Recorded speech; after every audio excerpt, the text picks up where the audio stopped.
Salam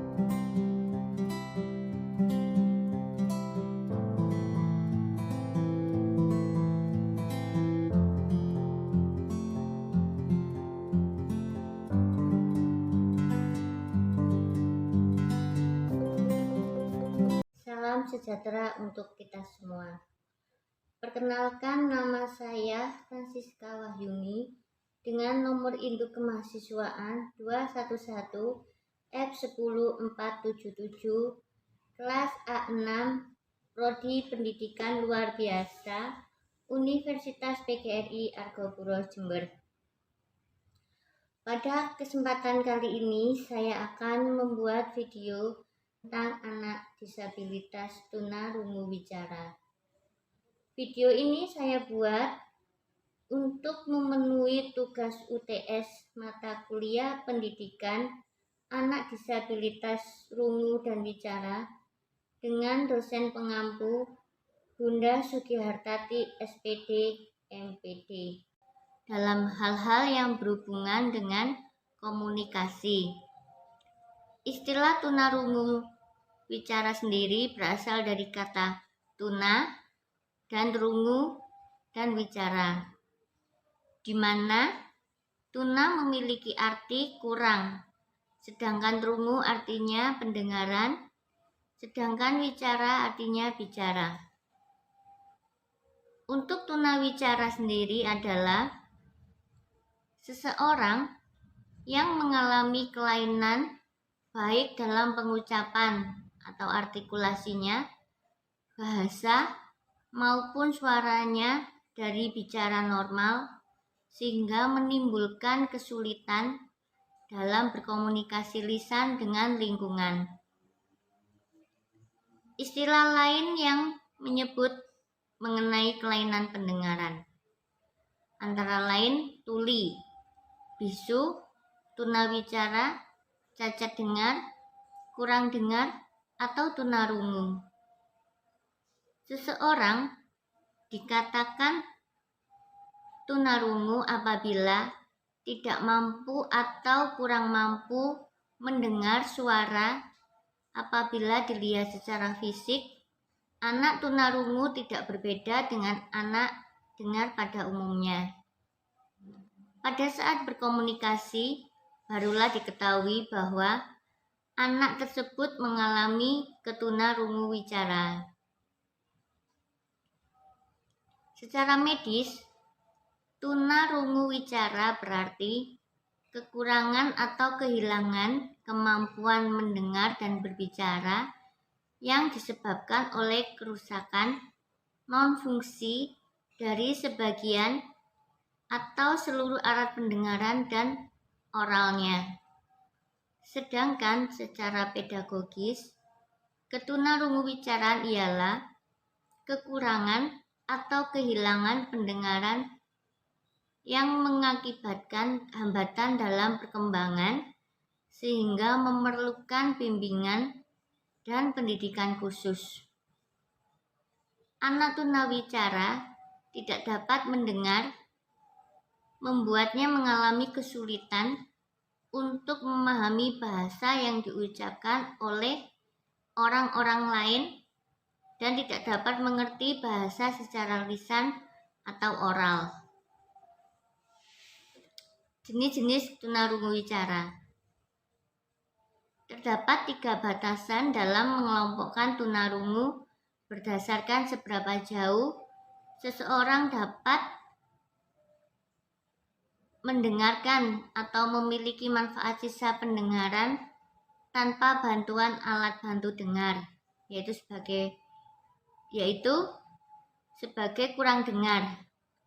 Namun masih bisa menggunakannya sebagai sarana atau modalitas untuk menyimak suara cakapan seseorang dan mengembangkan kemampuan bicara.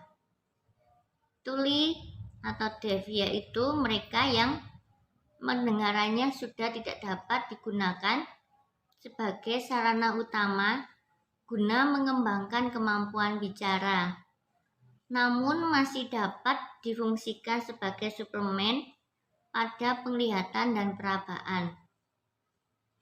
tuli total, yaitu mereka yang sudah sama sekali tidak memiliki pendengaran, sehingga tidak dapat digunakan untuk menyimak atau mempersepsi dan mengembangkan bicaranya. Berdasarkan tingkat kemampuan pendengaran, juga dinyatakan dalam intensitas suara yang didengar dengan satuan dB atau desibel. Dikelompokkan dalam beberapa kategori. Kelompok yang pertama yaitu kehilangan 15-30 desibel, mild hearing losing atau ketunarungan ringan. Daya tangkap terhadap suara percakapan manusia normal. Kelompok yang kedua, kehilangan 31-60 desibel, itu termasuk moderate hearing loss atau ketunarungan atau ketunarungu wicaraan sedang. Daya tangkap terhadap suara cakap manusia hanya sebagian. Kelompok yang ketiga, kehilangan 61-90 desibel atau severe hearing loss atau ketunarungan berat. Daya tangkap terhadap suara cakap manusia tidak ada. Kelompok yang keempat, kehilangan 91-120 desibel atau profound hearing loss atau ketunarungan sangat berat. Daya tangkap terhadap suara cakap manusia tidak ada sama sekali. Kelompok yang kelima, kehilangan lebih dari 120 desibel. Total hearing loss atau ketunarungan total.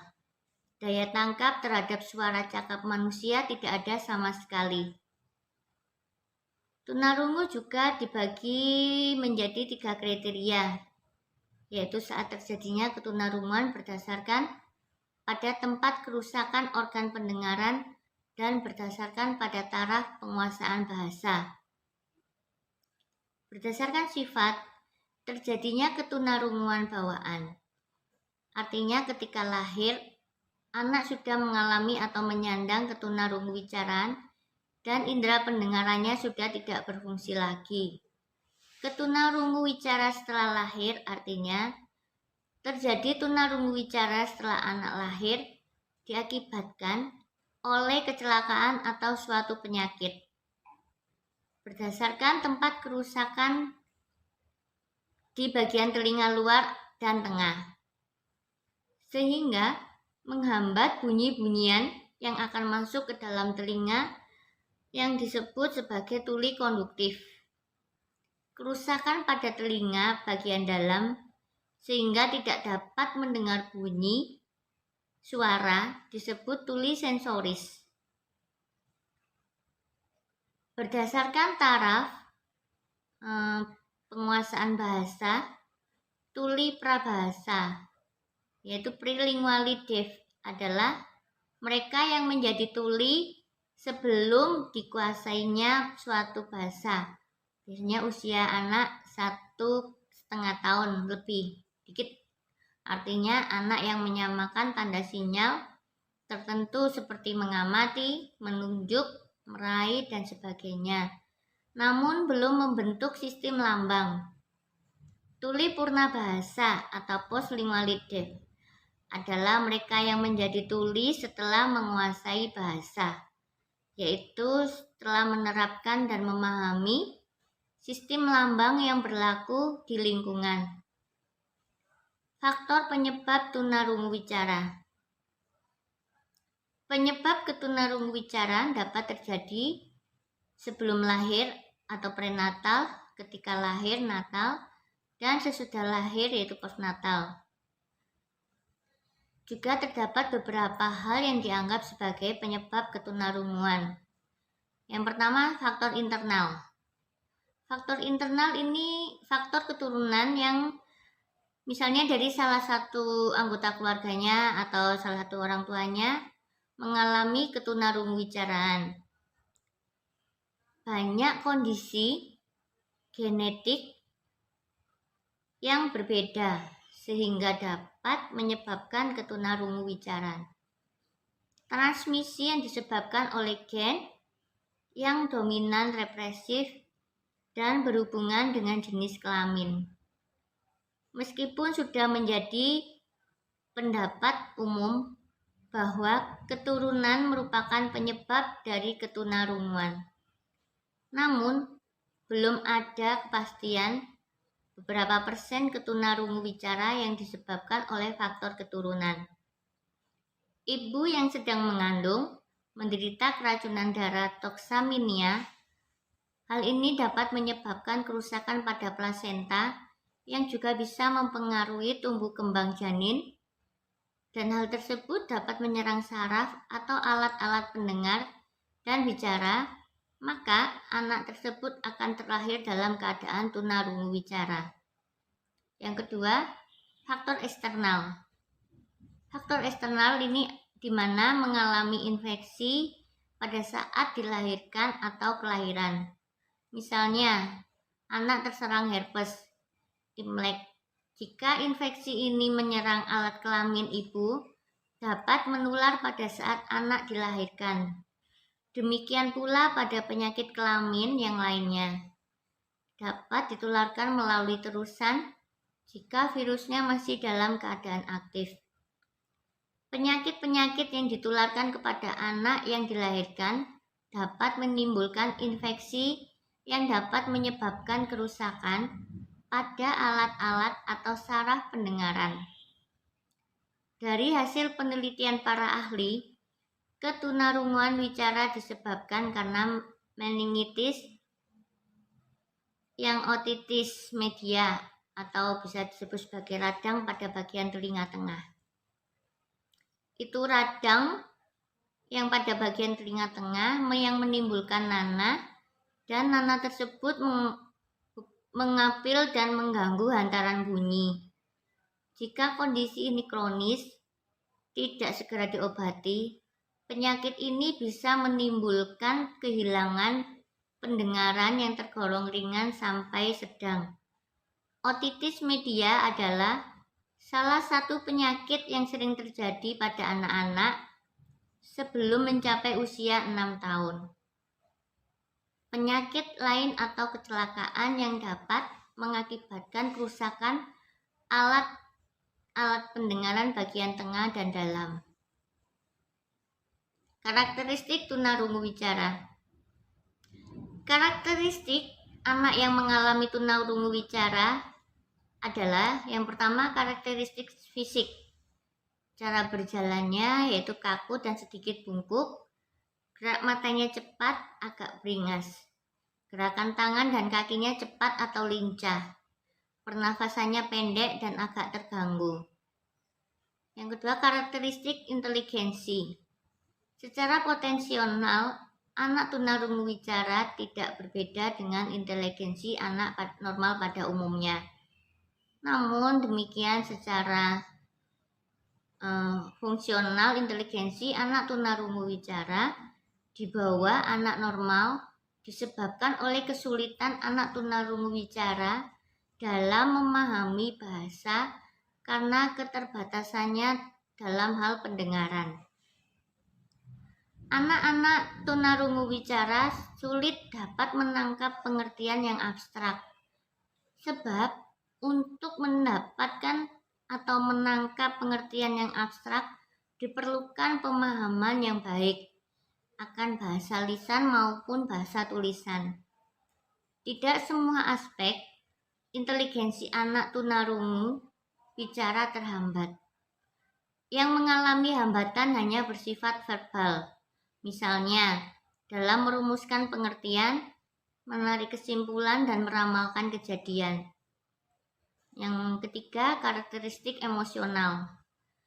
Emosi anak tunarungu wicara selalu bergolak. Di satu pihak karena miskinnya bahasa, dan di lain pihak karena pengaruh-pengaruh dari luar yang diterimanya. Keterbatasan yang terjadi dalam komunikasi pada anak tunarungu wicara mengakibatkan perasaan terasing dari lingkungannya. Anak tunarungu wicara mampu melihat semua kejadian akan tetapi tidak mampu untuk memahami dan mengikutinya secara menyeluruh, sehingga menimbulkan emosi yang tidak stabil, mudah curiga, dan kurang percaya diri. Yang keempat, karakteristik sosial. Dalam pergaulan, anak tunarungu cenderung memisahkan diri, terutama dengan anak normal. Hal ini disebabkan oleh keterbatasan kemampuan untuk melakukan komunikasi secara lisan. Karakteristik bahasa. Miskin dalam kosakata, sulit dalam mengartikan ungkapan-ungkapan bahasa yang mengandung arti kiasan. Sulit mengartikan kata-kata abstrak, kurang menguasai irama dan gaya bahasa. Hal ini karena disebabkan adanya hubungan erat antara bahasa dan bicara dengan ketajaman pendengaran, mengingat bahasa dan bicara merupakan hasil proses peniruan, sehingga para anak tunarungu bicara sangat terbatas dalam segi bahasa. Proses komunikasi anak tunarungu bicara, yaitu prosesnya melalui pengiriman pesan dan isi pesan atau materi. Pengiriman pesan, orang yang mempunyai ide untuk menyampaikan kepada seseorang dengan harapan dapat dipahami orang yang menerima pesan, dan untuk menyampaikan kepada seseorang dengan harapan dapat dipahami orang tersebut menerima pesan sesuai dengan yang dimaksud. Pesan adalah informasi yang akan disampaikan atau diekspresikan oleh pengirim pesan. Materi pesan dapat berupa informasi, ajakan, rencana kerja, pertanyaan, dan lain sebagainya. Simbol isyarat pada tahap ini, pengiriman pesan membuat kode atau simbol sehingga pesannya dapat dipahami oleh orang lain. Biasanya seorang manajer menyampaikan pesan dalam bentuk kata-kata, gerakan anggota badan. Tujuan penyampaian pesan adalah untuk mengajak, membujuk, mengubah sikap, perilaku, atau menunjukkan arah tertentu. Media yang digunakan atau alat yang dapat digunakan untuk menyampaikan pesan seperti TV, radio, surat kabar, papan pengumuman, telepon, dan lain sebagainya. Pemilihan media ini pun dapat dipengaruhi oleh isi pesan yang akan disampaikan, jumlah penerima pesan, situasi, dan sebagainya. Mengartikan kode atau isyarat melalui indera, misalnya indera telinga, mata, dan seterusnya. Si penerima pesan harus dapat mengartikan simbol atau kode dari pesan tersebut sehingga dapat dimengerti. Sedangkan penerima pesan adalah orang yang dapat memahami pesan dari si pengirim meskipun dalam bentuk kode isyarat tanpa mengurangi arti pesan yang dimaksud oleh pengirim. Asesmen dan prosedur artikulasi dan optimalisasi fungsi pendengaran. Asesmen dilakukan untuk mengetahui kemampuan dan ketidakmampuan anak, dalam hal ini dalam hal fungsi pendengaran. Berdasarkan hasil asesmen, dapat menentukan kebutuhan anak tersebut untuk membuat program latihan sehingga bisa optimal fungsinya dan sesuai dengan kebutuhan dan kemampuan anak secara individu. Asesmen pendengaran yang dilakukan berkaitan dengan latihan optimalisasi fungsi pendengaran dan fungsi oral, mencakup asesmen ketajaman pendengaran, asesmen kemampuan dengar dengan menggunakan alat bantu, dan asesmen keterampilan mendengarkan atau menyimak. Tes berbisik dan percakapan merupakan tes pendengaran yang sederhana. Namun, untuk melakukan harus memperhatikan beberapa syarat sehingga hasilnya dapat dipertanggungjawabkan. Tes pendengaran menggunakan media elektronik merupakan tes yang lebih akurat dan hasilnya dapat dijadikan dasar untuk menentukan alat bantu dengar yang sesuai. Media elektronik untuk tes pendengaran yang banyak tersedia adalah audiometer. Media tersebut digunakan pada anak yang sudah berusia 3 tahun ke atas. Karena pada usia tersebut, anak dapat diberikan pengarahan sehubungan dengan prosedur pengukuran. Pengukuran pendengaran pada anak lebih kecil dan untuk bayi. Sudah tersedia teknologi mutakhir. Audio brainstem respon merupakan suatu alat elektronik yang canggih untuk memeriksa pendengaran melalui respon atau reaksi saraf pendengaran bayi terhadap bunyi dengan frekuensi dan kekerasan tertentu. Audiometer nada murni merupakan media elektronik yang menghasilkan nada-nada murni dengan berbagai frekuensi yang intensitasnya dapat diatur oleh operator.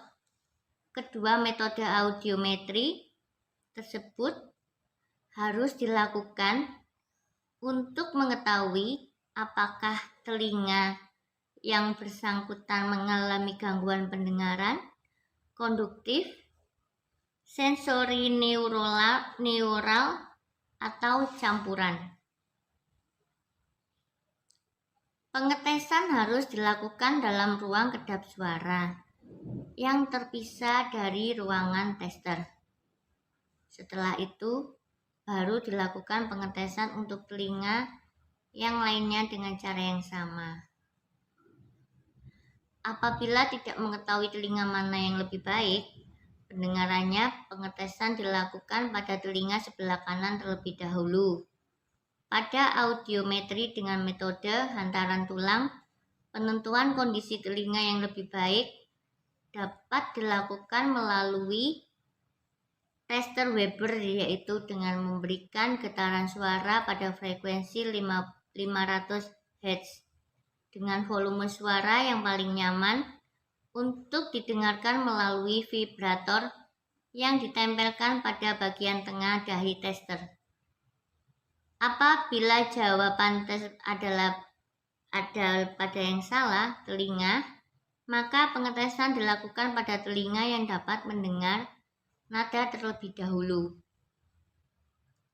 Ambang pendengaran adalah tingkat tekanan suara yang terendah yang masih dapat didengar oleh telinga yang bersangkutan. Ambang pendengaran pada setiap frekuensi untuk setiap telinga direkam dalam bentuk grafik dengan tanda-tanda khusus yang disebut audiogram. Pengetesan juga dilakukan dalam ruangan kedap suara yang terpisah dari ruangan tester. Prosedurnya bagaimana? Prosedur pelaksanaan tes menggunakan kartu bergambar. Anak yang dites menggunakan ABM atau dengan memakai Speakmaster mengusahakan pengetesan dilakukan di ruang yang terganggu bunyi latar belakangnya. Melatih siswa dengan menyebut kartu-kartu tersebut secara acak dan meminta untuk menunjukkan kartu mana yang diucapkan oleh guru.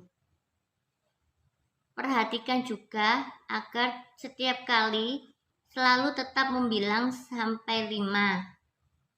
Namun disuarakan hanya angka yang dites. Nah, pemeriksaan menyajikan satu angka dengan mulut yang ditutup, sehingga siswa mampu mendengar kualitas spektral ucapan dan menunjukkan pada kartu angka 5. Sedangkan siswa yang hanya berhasil merespon dengan penyajian pertama disebut kelompok yang salah. Adapun tes 5 bunyi bahasa. Tes 5 bunyi bahasa diadaptasikan dari 5 sound test yang diciptakan oleh Daniel Linguna, mengassesmen keterampilan menyimak bunyi bahasa tanpa menggunakan ABM. Pada jarak yang berbeda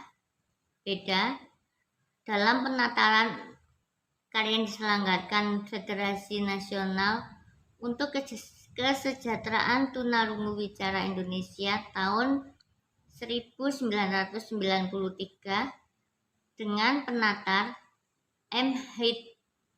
Materi tes diadaptasi untuk bahasa Indonesia menjadi AUIMS.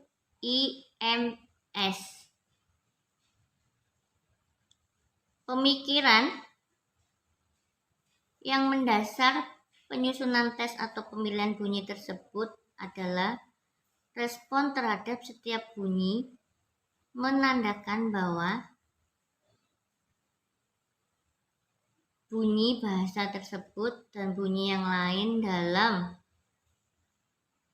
gelombang oktav yang sama juga akan terdeteksi. Bila A atau I tak terdengar atau terdeteksi, maka dapat diperkirakan suara sengau yang terjadi sekitar 300 Hz juga tak akan terdengar. Anak diminta duduk di kursinya dan disediakan asesmen ketajaman pendengaran anak.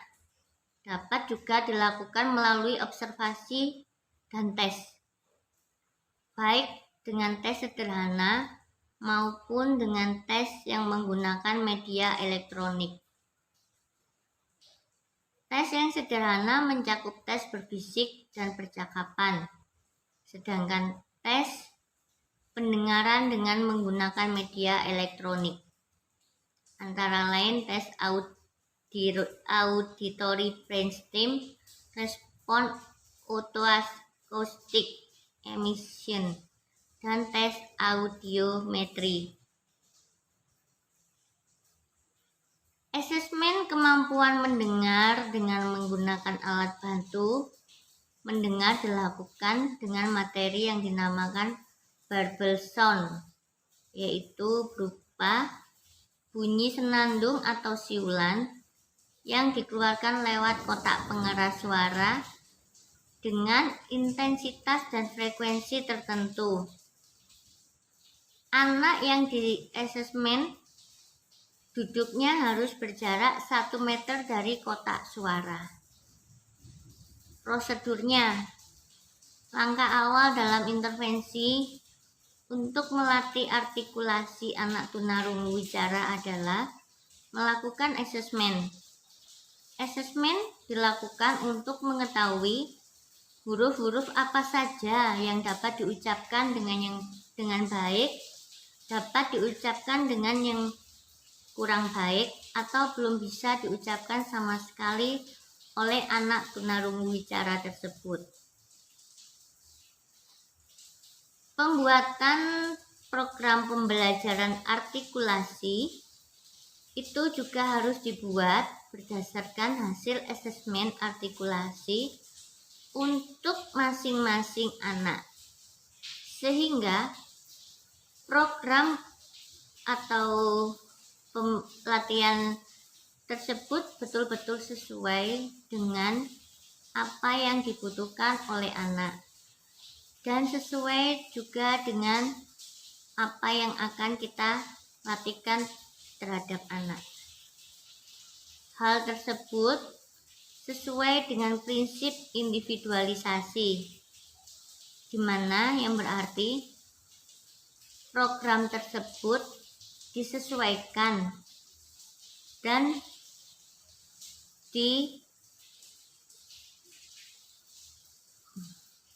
dengan kondisi dan kemampuan setiap masing-masing anak yang memiliki ketunarungu-wicaraan tersebut. Sekian dan terima kasih. Maaf jika ada kata atau yang keliru dalam saya menyampaikan. Jangan lupa untuk like, subscribe-nya, dan komennya. Terima kasih semua. Salam sehat.